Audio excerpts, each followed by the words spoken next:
Xəbərə keçməmişdən öncə videonu like edib kanala abunə olun ki, xəbər hər kəsin qarşısına çıxsın. Audio-vizual Şuranın onlayn iclası keçirilib və ARB kanalının efirində reklam haqqında qanunun pozulması faktı müzakirə olunub. Qafqazinfo xəbər verir ki, bu barədə Audio-vizual Şura məlumat yayıb.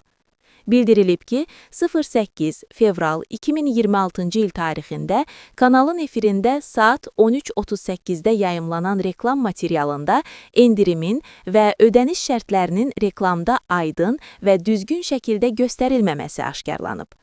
Faktla bağlı zəruri araşdırmalar aparılıb və reklam haqqında qanunun 7.1.4-cü maddəsinə əsasən əmtəənin qiyməti, qiymət güzəştləri, əldə etmə və ödəniş şərtləri barədə məlumatları təhrif edilib, həqiqətə uyğun olmayan şəkildə əks etdirdiyinə görə qeyri-dəqiq reklam hesab olunur və həmin qanunun 7.2-ci maddəsinə görə qeyri-dəqiq reklama yol verilmir.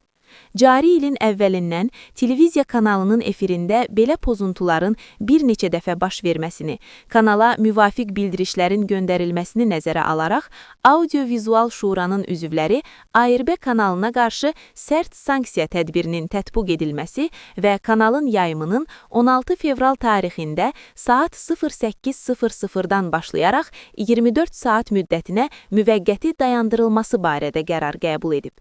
Qeyd edək ki, daha əvvəl 2025-ci ildə Kanal S-ə icazə verilib.